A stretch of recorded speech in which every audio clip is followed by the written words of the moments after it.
keeps blinking no. No to what? This is a little different from our normal review. So what we're going to do is do a little bit of a breakdown of the Star Trek episode, two separate episodes, the Menagerie Part 1 and the Menagerie Part 2. If you clicked on this video to watch the Squire of Gothos, more than the Menagerie, there'll be a timestamp down here at the bottom. But if you're just here for the whole thing, then stay tuned because we're about to get into the Menagerie. Program complete. Enter when ready. So, the Menagerie first aired November 17th, 1966. It was written by Gene Roddenberry and directed by Mark Daniels. So, we're not going to do a full breakdown of it. We're just going to talk about it in general. So, I'll ask you, Caleb, what did you think of outside of the reshot footage, like the showing of the cage? What did you think of both episodes? It was interesting. It was interesting that that's how they chose to show the cage. Yeah. It was kind of I enjoyed it. It's interesting that they instead of just showing the cage for what it was, they almost had to make it more dramatic by making it where Spock was going to get court-martialed and then the death penalty for what he Right. did, just to show this Yeah. episode that never aired. It's they brought in a lot of hard-hitting stuff for just showing an episode that never aired on TV, when you could have Right. very easily just said I guess we just won't show it. Right. So I thought that was interesting. But overall, it's funny because one of my favorite episodes from season 2 of Strange New Worlds is the court case. Yeah. And that's kind of how this felt. This felt very yeah. Court heavy. But yeah, I liked it. I liked the way it went. There's a couple things about it. Like how you could do that and then Kirk and Spock are still goofing and joking with each other at the end of it. It's kind of yeah. I don't know. You could have just talked to Kirk about it. It's a thing that when the Telosians make Commodore Mendez disappear, and it's he never was here and he was at the starbase the entire time. Yeah, right. And then that letter comes in and he's well, that was an interesting thing that the Telosians just showed us, but that's okay. We liked it, and Spock's all cleared. Yeah. It just it's felt kind of weird. It was okay, we can't make this part 3. So we have to quickly wrap this thing up in 3 minutes. Yeah. Yeah, and then also it's how far do the Telosians have the ability to project things? Right. That's a little wishy-washy, you know. It was. Yeah, I would say other than the last 5 minutes, it's a pretty decently strong episode. Other than the fact that it continuously replays the cage. So the two things that I really liked about it, because I haven't really watched it since I haven't watched this episode since Strange New Worlds. And the thing that I really honestly liked was when they just show up and they're walking down the hallway and all that stuff, and then they go to the Commodore and he's like, what do you mean? How do you not know about Captain Pike? And I like that Kirk didn't act like he didn't know who Pike was. I liked that there was some familiarity with him. Yeah. And I liked the fact that he said it was just a couple months ago, and then he said, well, we had met when he was promoted to fleet captain. Yeah. And there's an episode in the second season where that happens. and it was pretty Oh, cool. cool. Yeah, and I was like, oh, okay. I'm like, that's where they got, because I don't remember that piece of dialogue. So when it Yeah. happens, I was like, oh, neat. Oh, okay, cool. And then him talking about saving the kids specifically from the room and all this stuff. Like, Yeah, it's cool. it was really neat to think about it being Anson Mount from the show, and now here he is. Like, it felt a lot more emotional and a lot more like Yeah. messed up thinking it's Anson Mount like in the wheelchair, like, and he can't talk except for beeping. Mm-hmm. And you're like, yeah, that's messed up. Because like in the when I first saw it ever, and you only have the cage to Yeah, reference, right. it's just like, okay, like I'm supposed to believe it's Jeffrey Hunter in the wheelchair, and he's just beeping. And it's like Jeffrey Hunter doesn't give you a ton in that one episode, so you don't get really attached to his character. Right. So Yeah, but now like you're saying, like with Strange New Worlds, now it's like more depressing that like he can't cook. right, exactly, yeah. Yeah. Especially when like Bones is describing it as like he can literally think and do and feel all the things we can, but he can't do anything about it. You're like, awesome. Yeah, right. So now Yeah. going forward, when you go to watch season 2 and then potentially season 3, like you'll now when thinks about the chair and all that stuff, like you've seen what Star Trek has done for Pike. This is it. Like it doesn't go farther than this. Yeah. I know that's kind of a bummer. But I think the biggest thing that they did at the end, that's what I said, that when we watched the cage, I said all of it except for like the incredibly last end of it was canon.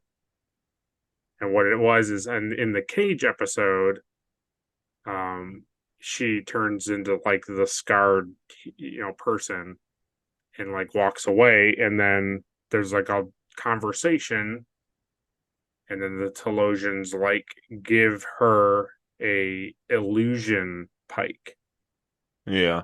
and it's like she'll be happy, and they Oh make yeah. nice again, and then Pike beams back up to the ship, and then the rest of the episode plays out.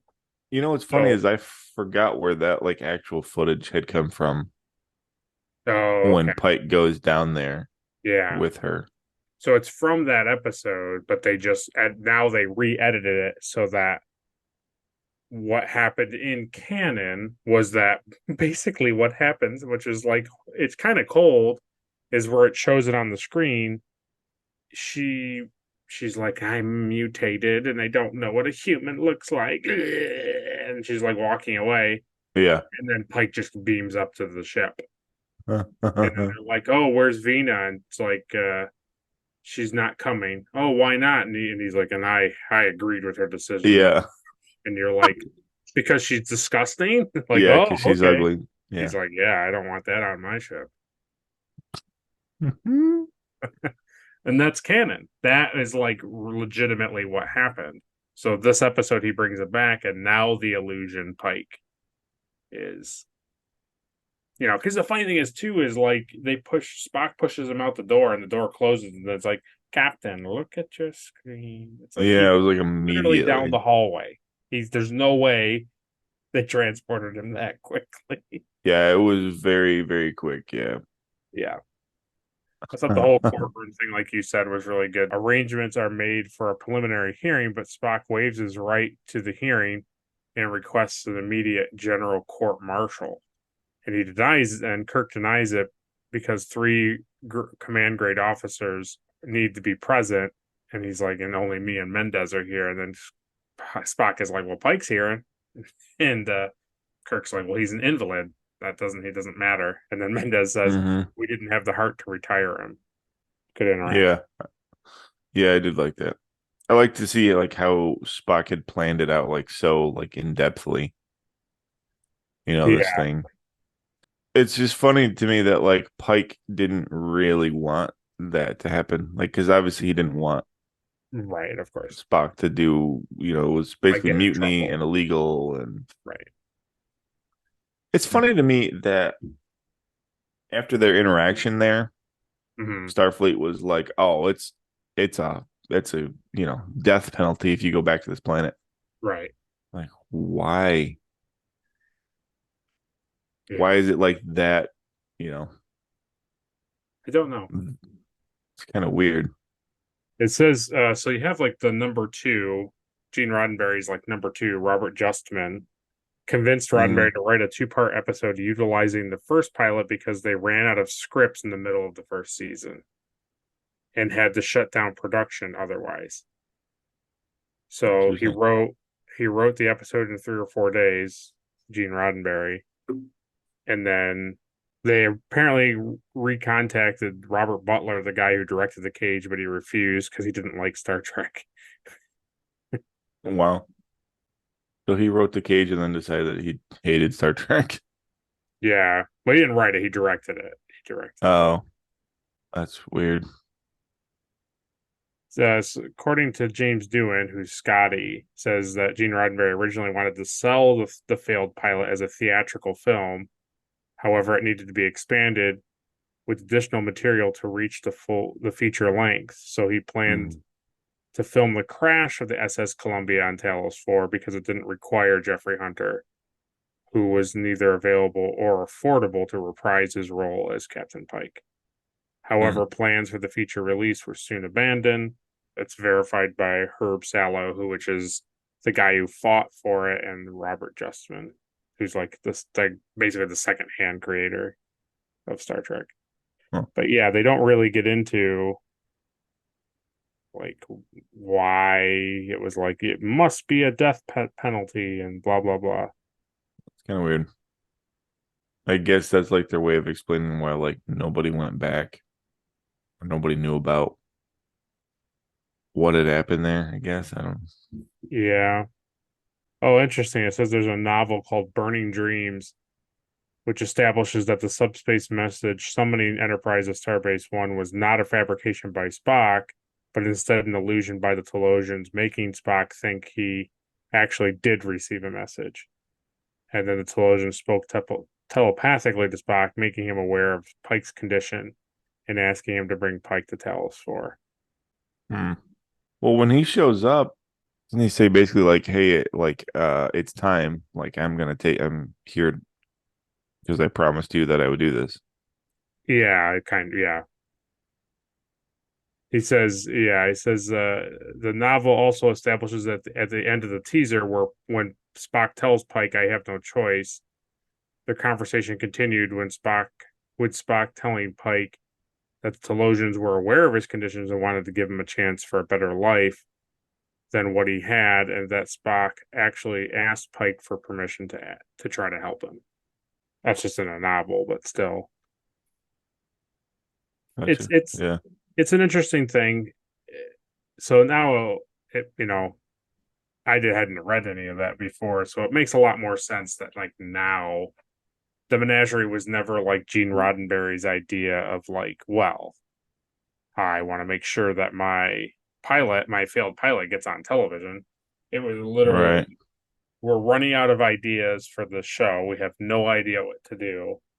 And they didn't like the script that had come out. And so Roddenberry, in like 3 or 4 days, just was like, okay, here's my Cage saying, I already have this written thing. It's already filmed. I'll just write a story around the Cage, and then it'll be a 2-part episode. And now we have something to film for 2 weeks, and give writers time to come up with more content. Yeah.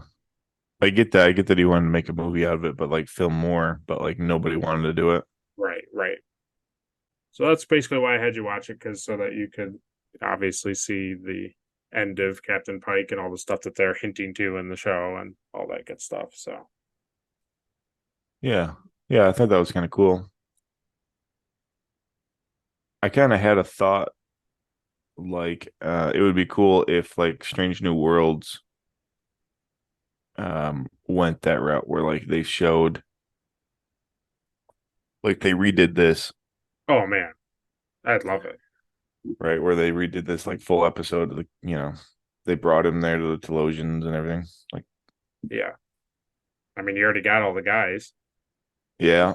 Dancing out in the wheelchair with, the burns and the crazy, like, multicolored hair. And It'd be pretty good. they already got him what he looks like in the chair, and then just, put Kirk and Spock walking around doing their thing and cast McCoy. And I mean, it's pretty simple. Kind of writes itself, to be fair. Yeah. It would be pretty good. You never know. You never know if the show gets canceled or goes super long. That they may end up. Strange New Worlds may do a thing like the last like 5-10 minutes of the episode may show the future of everybody, like show where everybody goes, and then they end on Pike, and they kind of do like a to be continued kind of thing, and like if you want to see what happens, like go to the Menagerie, but they show like just enough where the fans can appreciate the crossover kind of thing. Yeah, that would be cool. I did like all the computer stuff, like him putting the different cards in to like have to be different people's voices talk, and yeah, that was cool. Yeah, I did like that. That guy there when he was like, "What are you doing with all these extra cards?" or whatever he says to him, like chips or something. You think he planned on Kirk like following in the shuttle pod? Yes. Yeah. I think it was a thing where he had expected, he had planned both ways, like him freely being able to go, but then also had a contingency that if Kirk follows him, that he would just be like, well, I'll just do this, this, and this, which is why I think he was watching on the monitor in the transporter room, like what was happening and why Kirk couldn't just like take control of the ship, because Spock had like knew what was going to happen. Yeah, that's why he programmed the actual like computer to like not listen to anybody's orders until they reach Talos. Yeah. It's pretty cool. It was. Yeah, I liked it. I enjoyed it. I enjoyed watching it this way. Yeah. I don't know which one I would prefer. Like like if I had to choose. Like to watch The Cage. Yeah. Well, to be fair, other than him leaving without the Pike illusion being there, isn't the rest of the episode is exactly what happened. Yeah. So it's just like all you have to do is just basically not consider. You have to consider all of this time, like in Strange New Worlds, that Fina is just down with the Telosians alone, living out fantasies that the Telosians give her. Like that's what's happening until Pike shows up. Right. So it's not too bad. Yeah. No, that's fine. I think I would want to rewatch The Cage though, like this episode because of like the filler and I see what other stuff is happening. Yeah, you know what I mean? Yeah. I like that it kind of fills out more, like it explains more like why, Kirk is the new captain, and if you just watch The Cage, you're just like, I don't understand, I don't get like where this is or why this is. I mean, it's the pilot, it's like the failed pilot, but at least if you watch this episode, it ties all that stuff together and it makes it canon essentially. Yeah. Yeah, and the reason why I had you watch it was without just watching the Menagerie and just letting it play out was watching The Cage and then watching Strange New Worlds kind of like already kind of gets you in the mode of like Pike and Spock and all that stuff and like see what they're basing it off of. Yeah. And some of the stuff that they do like immediately in the show, you're like, oh, cool. But to me, it's like if you had watched Strange New World and then, episodes in, we watched this, you're like, oh, I didn't realize this. Like, I didn't realize the horse thing and the saddle thing. Yeah. All that stuff was. No, I think that's good. Yeah. I think watching The Cage and then Strange New Worlds is pretty good. Yeah. All right. Now we will move on to the main event. We're not going anywhere. Nonsense. I have an absolutely enchanting sojourn on Gothos planned for all of you. And you shan't spoil it for me. Anyway, the decor of my drawing room is much more appropriate and tasteful. Don't you agree?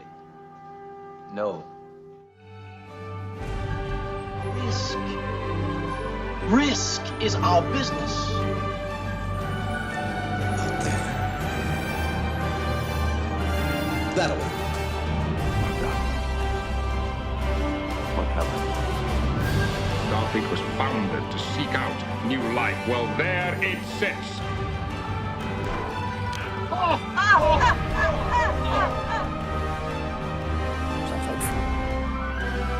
Rock and roll! 6. We're not afraid of diversity. We don't persecute it, we embrace it.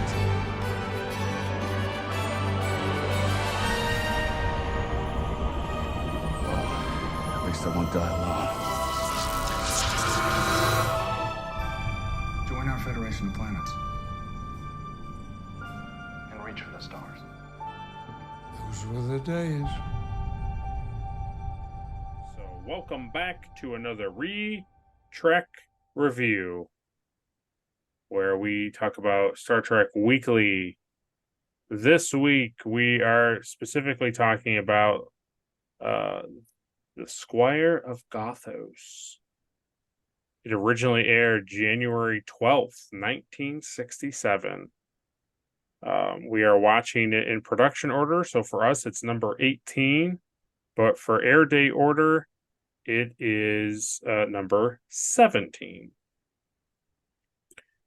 It was written by Paul Schneider and directed by Don McDougall. And the synopsis for the episode is: the Enterprise is captured by Trelane, the childish ruler of Gothos. So before we get into the teaser, we'll ask Caleb what he thought of the episode. It kept my attention, I'll say that. Like, it didn't bore me. It was very Star Trek-y.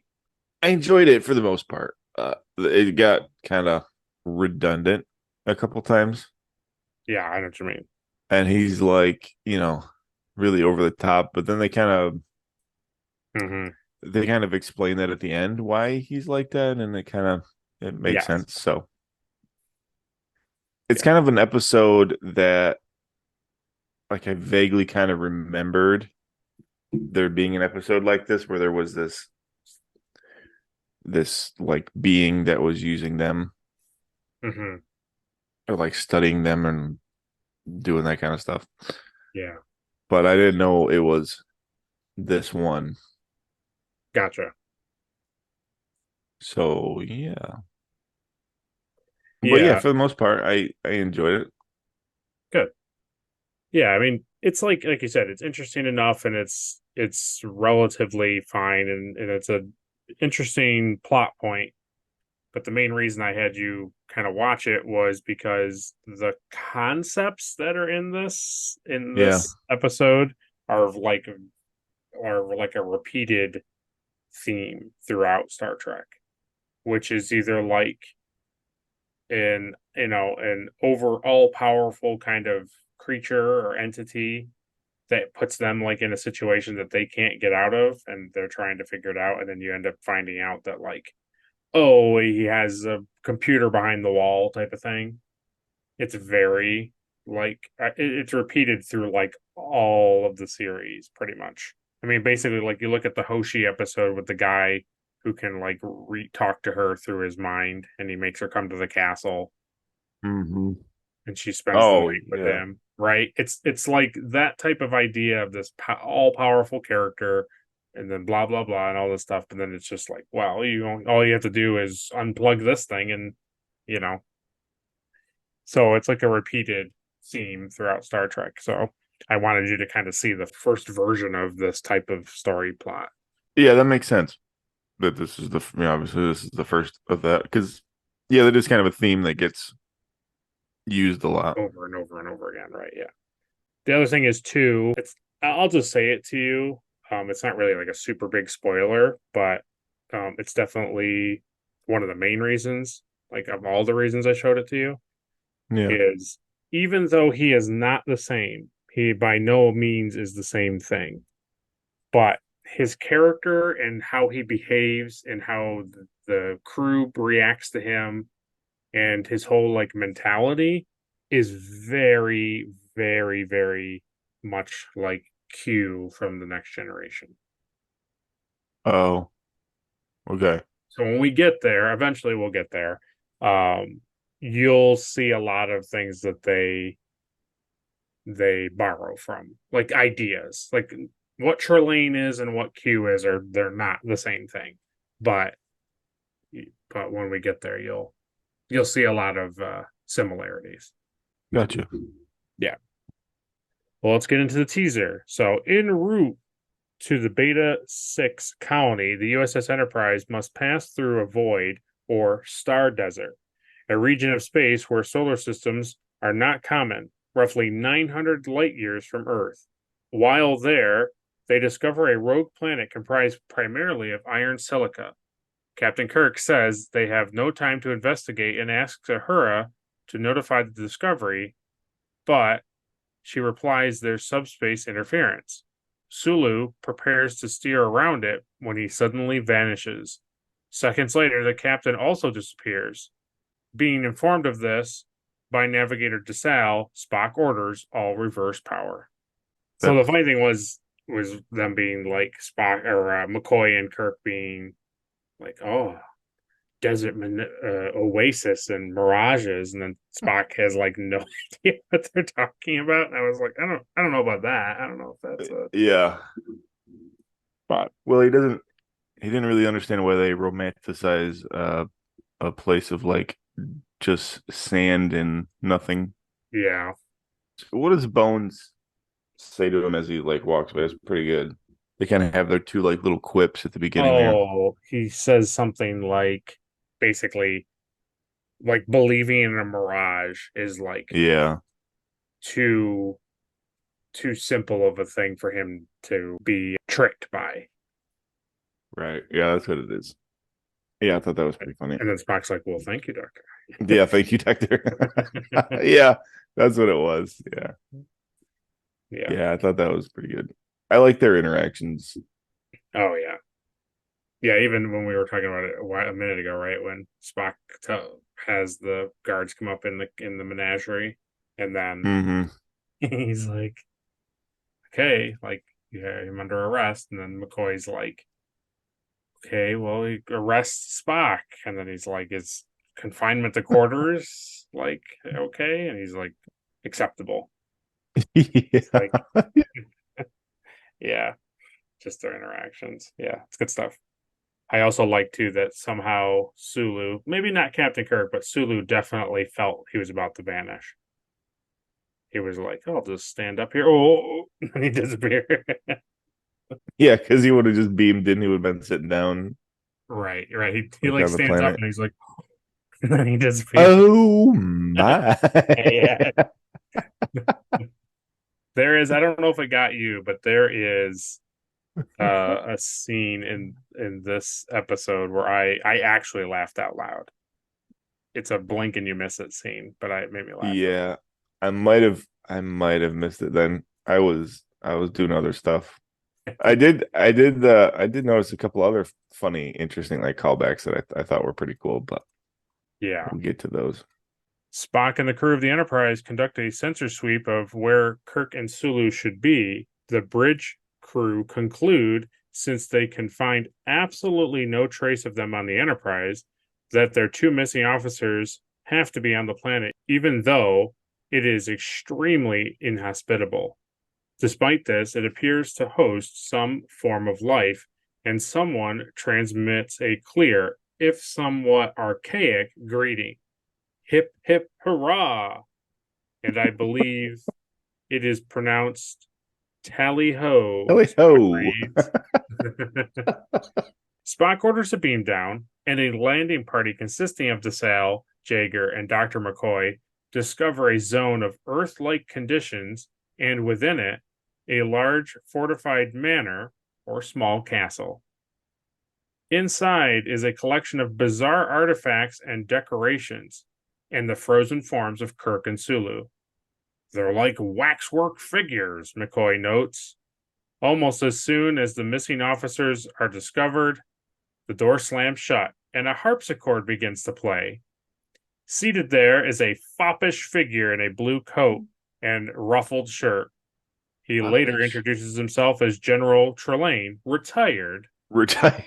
Yeah. Squire of Gothos. Greetings and felicitations. Yeah. Yeah. Yeah, this is when I knew. This is when I was like, oh, I'm in for it tonight. I was like, man, I'm glad I'm watching this. This late, this will be good. This will be really good. I'll have no problem staying awake for this. After already watching 2 episodes previous to it. This will be good, yeah. So, this is probably the part that you wanted to mention. Yeah. So they show the salt vampire, or the salt creature, right? Yeah. And McCoy looks at it and he's like, oh, whoa. He does like a double take. Yep. Yeah, I thought that was cool. But there is something else here. He shoots something else. Yeah, but I didn't. And I didn't see it. I didn't even see it, honestly. I just saw when he shoots it. I saw the like the outline of it. Yeah. So right before he vaporizes it with the phaser, Trelane vaporizes it. It's a strange bird-like creature with striped legs. Oh. It is a reuse of the humanoid bird costume, partially seen in the cage. So remember the shadow, the weird bird thing that we never saw? Oh, yeah. Yeah, this is what it was. And that's not the same species from that, like. No, it's not. It's not Aurelians. No. Well, that's stupid.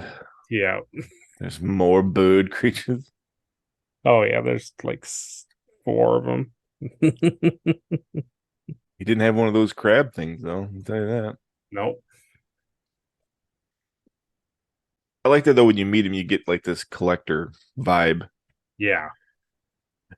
And he's like, oh, I've been watching your planet for years.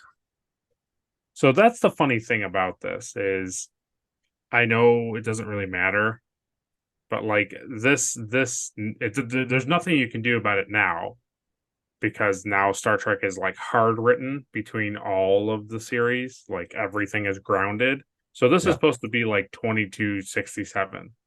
When he says 900, I've been watching your Earth, and they say, well, it's the whole time dilation thing of like looking. When you look at something 900 light years away, you're going to see it 900 years. You're looking into the past. So that's why he's all confused that they have like during the Renaissance. Right. It's like that's why he's confused that they have starships and phasers and they're dressed differently and all that stuff. But here's the thing: that's like the 14th century, and you're like, oh, okay, sure. Like I can buy that some of the stuff in his room is from the 14th century. But then he's like, oh, you're French, Napoleon. And it's like Napoleon was alive in like the late 1700s, early 1800s. Yeah, and he was really proud of that guy for being German. Right. And then he's like, oh, yeah, pistols at noon. And it was like modern. Yeah, and he said pistols, Alexander Hamilton, which again was like not like pirate. It should have been like flintlocks. Right. So that's kind of one of the things that they're all over the place. Everybody's like, that doesn't make any sense. He's all over the freaking place. Yeah. I feel like you can just rationalize that by saying that like however he was watching the Earth, he was just getting like different time periods. Right. You know, like strewn through the thing. But it definitely the one thing I did like about that is, you know, you learn later what he really is, like what his species is, right? Like what they look like.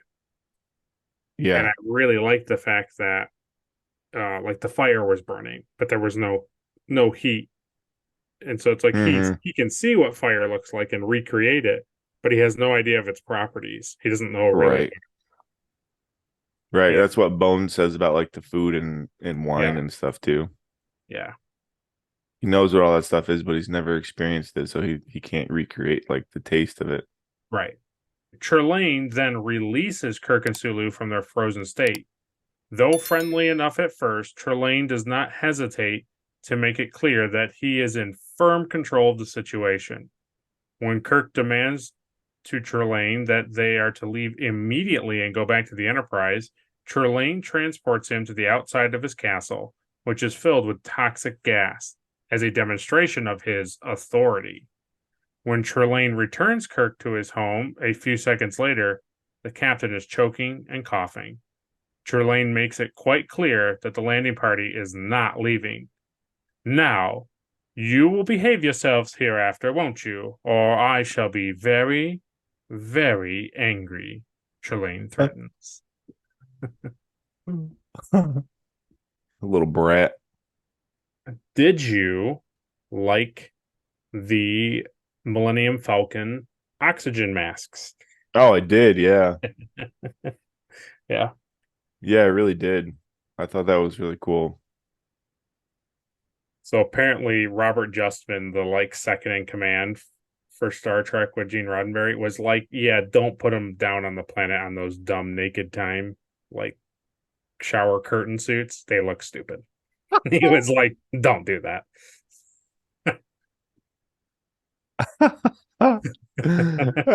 Yeah. Yeah, I mean, he's not wrong. No, he's not wrong. The oxygen mask were really cool. And I've always loved that in Star Wars. I've always loved that when they go outside the Millennium Falcon. Yeah. Yeah, it's like a great, even Chewie and having it on and stuff. Yeah. Yeah. It's just cool. It just makes sense. So yeah, I did enjoy that. I thought that was cool. And me, I immediately was like, oh man, I would love a figure of Spock with that mask on.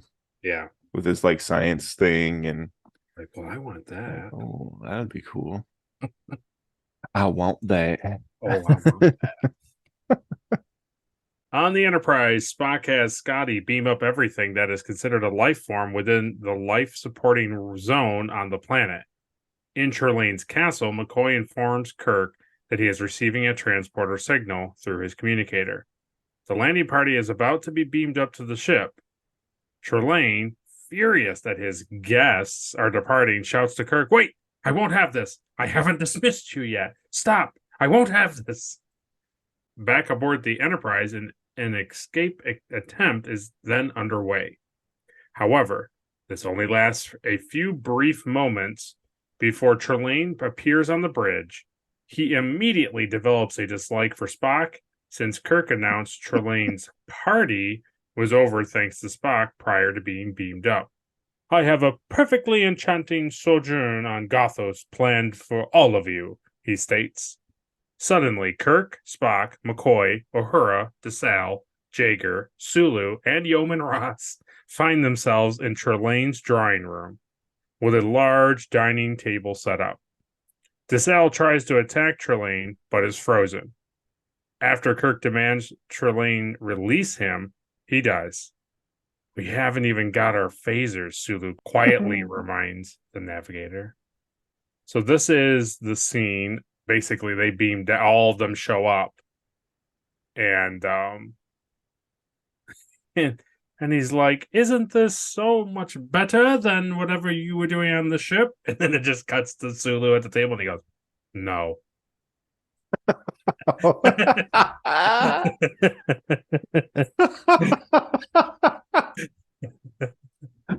Oh man, man. I do think I remember hearing him say that. Yeah, but oh man, that's so funny. I love Sulu. Yeah, that was really good. They missed out on a good opportunity in this episode to have Sulu fight him with a sword. Oh, that's a good point. Just saying, It's a really good point. And no ripped shirt from Kirk, so it's I don't even know. Am I even watching Star Trek? I don't think so. I don't think so. I know.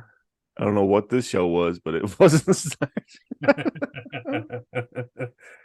I really don't want to spoil anything for you, but there is some themes and concepts of these shots of him being on the bridge talking to them and then being back on the planet with the whole like bridge crew. It's very, there's just stuff that happens. It's just like incredibly similar. So I think I think once we go forward and we watch certain episodes, you'll be like, oh, okay. Well, they only have 2 sets, you know. Right, yeah. It's either the bridge or the planet. Or the hallway.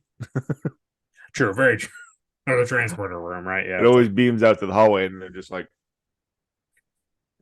I walk this way, I walk that way. You walk this way, I walk that way. They're like, all right, he has to turn the corner.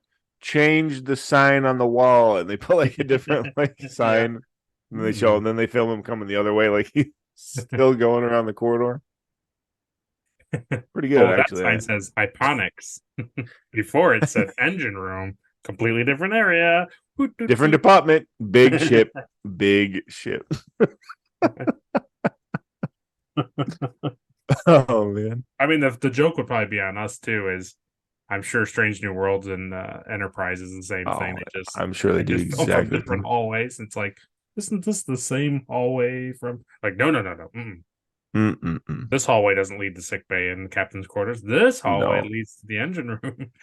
Well, the joke is now it's just a square room, and then everything is just all computer. Yeah, that's true. It's just a couple things on a floor with the big computer screen. Yeah, true. Oh, speaking of computer, that the Menagerie is like the first time you hear like the actual computer. Gene Roddenberry's wife. Oh, was that it? that I can remember? Yeah. Oh, okay. He's like, computer run course computing shuttlecraft from the base. yeah, that's a good point. I forgot that. That's the first time I can remember. You're probably right. You're probably right. Yeah. I know we talked about it, but you're probably right. This is probably the first time that you hear it in an episode that we've watched. Yeah. Several mistakes and incongruities, including a fire without heat and food and brandy without taste, convince Kirk that Trelane is not omnipotent and knows only the forms of human society, not the substance, and further lead him to conclude that some agency is assisting Trelane, a machine of some sort. Kirk ponders on what kind of machine could do all of these things, and Spock speculates that the machine would need the ability to turn energy into matter using Trelane's thought waves. Thus, Kirk decides the machine must be destroyed in order for them to leave. While Trelane flirts with Yeoman Ross, Kirk has had enough and is fairly sure that Trelane's mirror is his source of power. The captain challenges him to a duel. And Captain, I never miss, Trelane tells Kirk while aiming his pistol at the captain's head. Yeah. So a couple things about this. Yeah, a few things. They're like, so maybe this isn't the exact scene, but there was a scene. No, before they beam up the first time, there's a scene where they're all talking. He goes, "Oh, are you planning? Oh, I hear you planning over there. I know you have mischievous plans, you humans." Yeah. And so, this conversation was even funnier because Spock is basically like, "Oh, I would say whatever the power source is, it's, I don't know, probably about the size of a mirror." About that big. Yeah.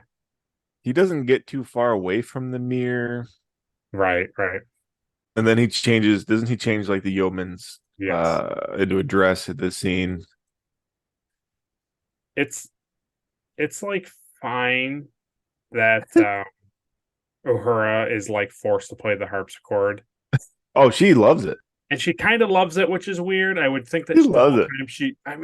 I feel like I would have told Nichelle to be like, listen, when you're doing this, look either angry or horrified. Like, it's against your will. Right. She's like, oh man, I'm playing music. Right. This is great. She loved it. I was like, well, she's enjoying it. But maybe this guy's not so bad. Yeah. But again, the thing that that made me be like, is that he changes Yeoman Ross's outfit into that ridiculous dress. And then she's like, oh. And then she's like dancing with him, and she's not really hating it. Though somebody says, like, how long are we going to keep up this charade? And Kirk says, like, as long as we have to, or whatever. Oh, okay. Maybe I missed that. Okay. Yeah, he's like, yeah, basically, like, I yeah, see. he I says, must like, have as long missed as we have to, or until Okay. we figure out, like, how to destroy the power source or something. Gotcha. But then he just totally goes off on his own. And he's like, oh, I challenge you to pistols at noon. And it was like he was taking a really big chance that that mirror was like something, you know? Yeah, he really did. It would have been really funny if he did it and it was just like, no. Well, the whole I mean, you know, he also got really lucky that he shoots the ceiling first. True. He could have literally just shot him in the head and been like, that's the end of that. And ding, ding, ding, ding, ding, ding, ding, ding, gone back to dancing with the yeoman. Oh, the harpsichord is so awful. So we're at the halfway point. I think what you should write down in the comments below is harpsichord. Harpsichord. That or greetings and felicitations. I'll take either. Yeah. Tally ho. Tally ho. Any of those he says, are good. He says some pretty good stuff to Ahura too, doesn't like when she shows up. Oh gosh. Yeah, he does. He's like, oh, is this one of your prizes? He your calls conquests from battle? And then Kirk's like, yep, something like that. Sure is. He says, like, yep, you got it. Whatever. Yeah. He's like, oh, she's a Nubian god, and I was just like, please. You have the eyes of Sheba, and she's like, oh. Yeah, let's get past this part. Let's get let's not linger on talking about like 1960s feelings of how black people look. Like, let's not linger on this. I did enjoy how Kirk like realized like it's not even something I should argue about. Like, let's just move on. He's just like, yep, you got it. During the duel, Trelane throws away his shot, or delopes, and invites Kirk to shoot at him. And now, Captain, my fate is in your hands. Kirk takes aim at Trelane and instead shoots the large mirror behind Trelane. Kirk's guess is right. Intricate machinery behind the mirror is destroyed, and much of Trelane's creation collapses, enabling the landing party to escape and flee Gothos. Trelane is enraged. Go back to your ship, all of you, and prepare. You're all dead men. You especially, Captain. Trelane goes towards his mirror and disappears. Kirk flips open his communicator and contacts the Enterprise to beam all of them up. It was a gamble because, like, shooting the thing could have discontinued everything, and now they're in choking gas. Yeah, the very thing that was keeping them alive. Yeah, right. And then also, he immediately is like, oh, you're all gonna die. And then he walks over to the mirror and disappears, and Kirk's like, oh, I didn't think that could happen, kind of thing. Like, get us out of here quick. Yeah, I know. Not to mention, he has like he's got like his doctor, his science officer, like right there with him, and he's like, "Oh no, I know what to do. I got this." It's like maybe consult somebody and see like if this maybe theoretically could be worse than you think it is. You know, that funny part too when Kirk comes over to Trelane and he's all like fake disgusted that he's dancing with the yeoman, like he's jealous. And he's like, I don't want you to touch her. Don't even look at her. And then she's like, oh, and then the yeoman says very briefly, she's like, oh, well, Captain, like, I don't think, like, she's trying to explain to him, like, I'm not actually like having a good time with Trelane. Like, don't get jealous. And he's like, kind of like shushes her. He's like, duh, and he just cuts her off and keeps talking.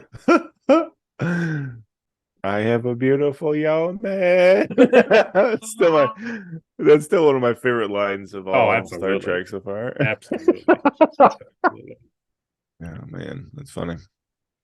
The respite is brief. The Enterprise flees in the direction of Beta 6, but Trelane reveals that his power is more extensive than yet displayed as the planet Gothos appears directly in the path of the ship. Kirk immediately orders Sulu to turn the Enterprise hard to port to avoid a collision. Kirk wonders if the Enterprise has been going in circles. But Sulu's instruments show that they're on course for Beta 6. Gothos appears in front of the ship again, and Sulu executes a hard turn to starboard this time to avoid collision again. Spock compares the situation as a cat and mouse game, with Kirk lamenting that they're the mouse. Gothos appears in front of them again, but this time Trelane becomes wise to their tactics and continuously moves the planet in front of the Enterprise, no matter which way she turns. Finally, Kirk realizes he must... Got him. Finally, Kirk realizes he must confront Trelane and orders the Enterprise to accelerate into orbit so he can beam down.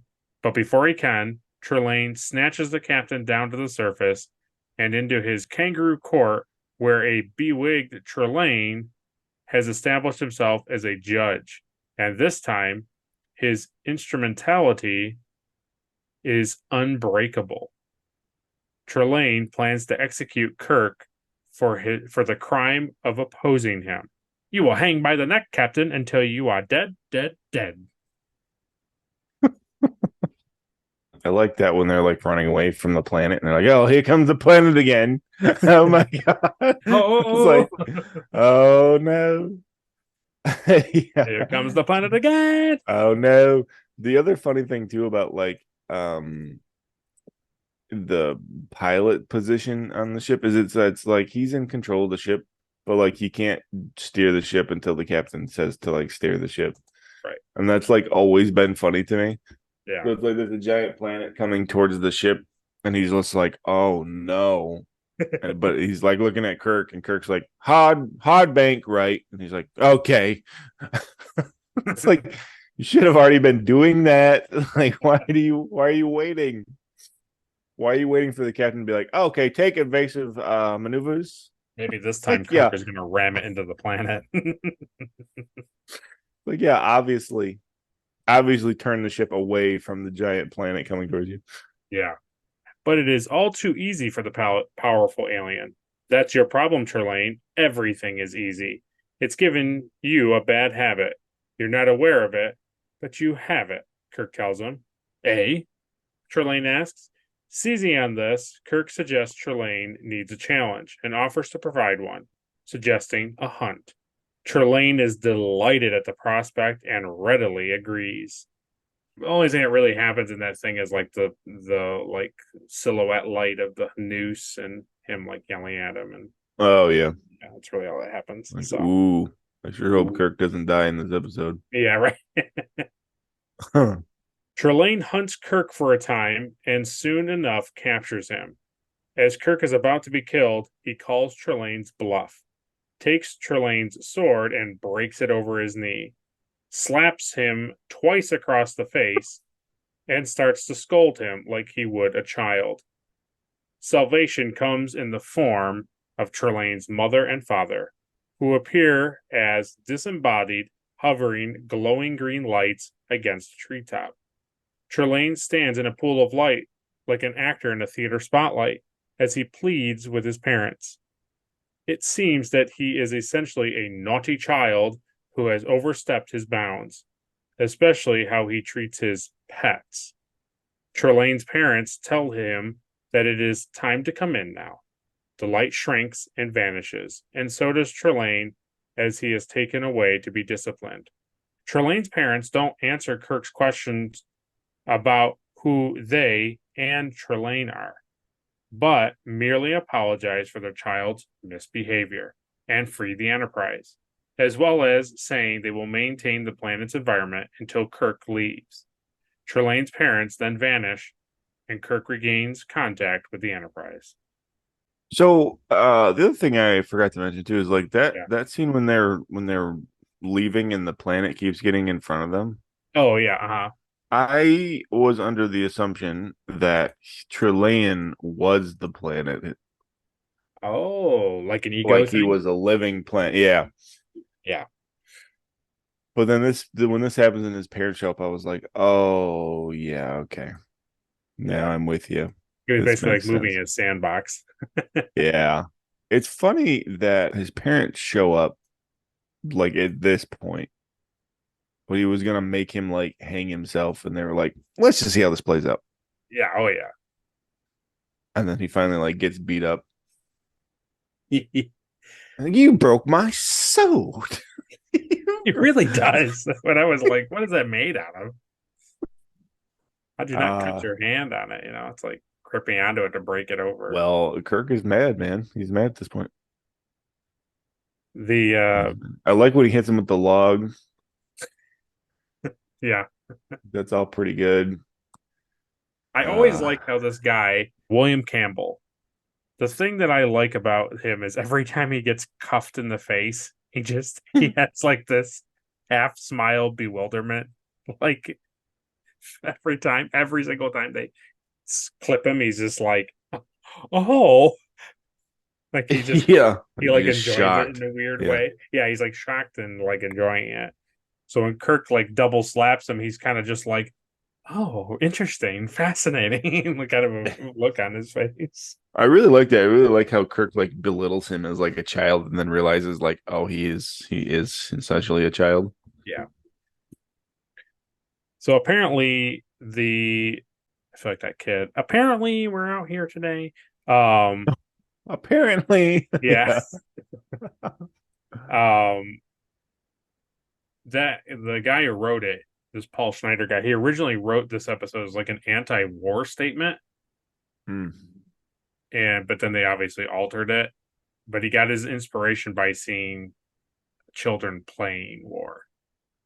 And so like this last part is very much like, it's honestly kind of poking fun at like world leaders who go to war and like the mentality behind it, like when you boil it down, and also like kids playing war, because he's like, no, I'm not done, I want to keep doing these things, and then they're like, no, like you can't hurt people's things, and he just like, he doesn't care, they're just toys to him, right? Like he just wants him right yeah, exactly. And then they're like you said with the Futurama thing, they're just like glowing disembodied like lights in the sky, and it's like, it's time to come inside now. Yeah. Later, Spock asks Kirk what he should describe Trelane as. Kirk tells him to classify him as a small boy, and a very naughty one at that. He tells Spock that Trelane probably engaged in the same mischievous pranks the Vulcan did as a young boy. Spock is confused by this classification, so Kirk continues, dipping little girls' curls in inkwells, stealing apples from the neighbor's tree, tying cans on, at which point Spock expresses complete incredulity. Forgive me, Mr. Spock, I should have known better, Kirk remarks. Spock says he shall be delighted, then raises an eyebrow before returning to his station. The Enterprise enters orbit of Beta 6. So this is the thing that made me laugh at this end. Because I get what he's saying. Like, oh, he's just like a little kid and blah, blah, blah. And Spock's like, oh, but he's like, yeah, like he does these mischievous pranks, I'm sure, just like you did as a kid. And then Spock is like clearly confused. And I'm like, okay, I'm fine with this. This is fine. Like Kirk would be like, yeah, didn't you do silly things and mischievous things when you were a kid? And you're like, yeah. And then Kirk immediately starts to describe things that children do in like the 1940s.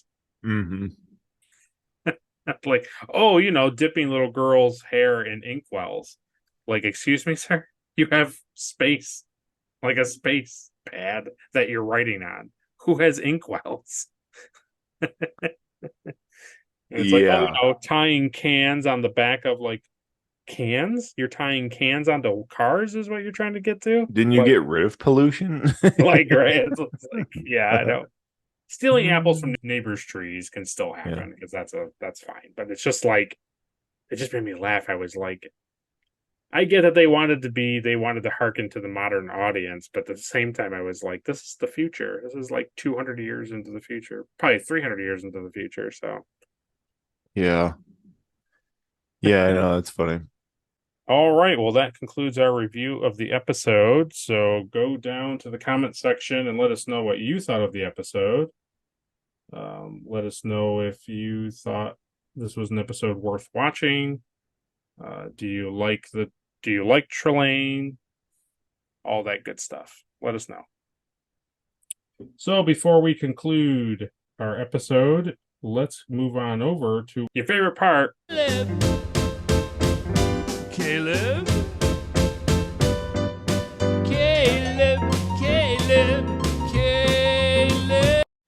Beep, beep. Yeah, exactly. All right, Caleb. So, who gets the Erica Ortegas Award for being the most unlikable? Trelane. Yeah. It's pretty terrible. Yeah. Was it kind of a no-brainer to make Trelane be the nasty guy? I mean, you could name his parents too for raising such a horrible child. Horrible young man. Who gets the Elizabeth Cutler Award for being most forgettable? That guy that kept getting up to try to like hit him. Oh, DeSalle. Yeah. Yeah, okay. What was his department? His department was something like really ridiculous too. He was a navigator. That's what he was. No, okay, so who's the other guy? Jaeger, the guy in the blue shirt. Yeah. Yeah, he was a meteorologist. Yeah, that's what it was. Yeah. That's what it was. Kirk is like going around and like telling what everybody's departments are. You're like, okay. And then he's like, yeah, and this is Jaeger. He's a meteorologist. And you're like, what? So yeah, him. I'll give it to him. Yeah. He was the guy who first on the bridge talked about like that there were like tornado thunderstorms and like volcanic activity on like parts of the planet and stuff. Like he was the guy. Yeah. You mean the thing that the sensors show? Yeah. Okay, gotcha. Yeah. Yeah, he's pretty forgettable. He was pretty forgettable. Yeah, he was. Yeah. So when you said this out, I was like, really? Because I was thinking to myself, like, well, I'm like, yeah. But it's like he does a lot more in the episode than that Jaeger guy. But yeah, so good one. Yeah. No, I confused those two guys together. So I know what you mean. It's definitely the meteorologist with no question. Who gets the Trip Tucker Award for being the MVP? Well, it's got to be Kirk. Okay. Shooting that mirror. Yeah. Risking everybody's life. Yeah. Yeah. He's like, you know what? I'm sick of him following us. And we're going right back down to the planet and I'm taking care of this. Yeah, I like that. What gets the Shran Award is the best action sequence. Specifically, I'll say the part where like Kirk is like defending himself with that log. Okay. Yeah. I like it. That's got to be it. Okay, what gets the NX Award for some sweet ship stuff? I always try to think of like ship specific stuff with this award, and then like I always end up settling on like cool like technology or something from the Yeah, I'll say the masks for sure then. My brain always wants to go to like ship specific like thing. Well, yeah, I mean it's kind of like an all-encompassing thing, but it is part of the ship. Yeah, I think those masks were pretty sweet. Yeah, I like those a lot. All right, what gets the Porthos Award as being the cheesiest thing of the episode? The part that I kind of laughed at was when they're in the court scene. Okay. And it's like supposed to be like he's controlling the noose over for him to like put the noose on. Yeah. You can just tell there's like somebody off screen. They're like holding it and like bringing the rope over to Kirk where Kirk is standing. Yeah. I thought that was pretty funny. Finally, what gets the Enterprise Award as the best scene of the episode? I'd say I'll give it to Sulu. Okay. When he says no. Yeah. I think that's pretty funny. Yeah, that is a really, really funny scene. I just like that he just didn't care. He was like, I don't care about any of this. That made me laugh a lot. I think that's pretty funny. Next week, get ready for it, boys and girls, guys and gals. Next week, it will be covering the episode entitled Arena. That's one not to miss. Was this the Gorn episode? This is the Gorn episode. Nice. There'll be plenty of ripped shirts in this one. Oh, you better believe it. So we already know what the best scene of the episode is then. So. Oh, yeah. The most forgettable character is the Gorn. It's gonna be really, really fun. I'm curious when after you watch it what you're gonna think of it all. Yeah. So as always, if you liked the video, like it. If you disliked it, dislike it. Make sure to share it with all your friends and family, all your Trek enthusiast pals out there. Make sure you subscribe so you don't miss any videos on the channel, and make sure you ring that bell for notifications so that when this podcast gets released on Sundays at 5, you can watch it as soon as it comes out. These past couple days ago, our new RPG came out, Echoes of the Past. We got into some interesting things there, so make sure you go and watch that while you wait for next week's episode. There is a Gorn in our RPG, so if you like that, you'll like listening to our RPG. And you also can always go over to Caleb's channel and go and watch any of his content. He recently put out I believe a paint Superman figure paint. Yeah, that's out. Yeah. So you can always go over there, watch his stuff, make your own things. Yeah. Oh, and so by the time you're watching this episode, the following this coming Thursday when I release a video will be a cool Marvel thing. Oh yes, that's right. Just a couple days. Yeah. And then our Dragon Ball rewatch cast will be a couple days after that. That's very true. Oh yeah. Yeah, so there you go. So don't miss it. Go to his channel. Make sure you're on his channel on the 17th, which is a couple days from now. He's got a really cool special Marvel thing to show you guys, and maybe you can build one yourself. And then a couple days after that, we have our own rewatch like this where we do Dragon Ball. So yeah, give him some love, give him some kindness, give him some subscribes. He's almost to 1,000, folks. So. Yeah. Yeah, I know, it's crazy. Give him some kindness. Spread that Trek enthusiasm. So we, as always, appreciate you watching. Yeah. So computer end program. See you guys. Beep. Check for any messages. Oh, yes, there is a message here. Let's see. From the captain to all crew, please do the outro video. Oh, okay, yes. Take time on my busy doctor schedule here to record a couple things. Oh, hello. Dr. Stephen House, Chief Medical Officer aboard the USS Drake.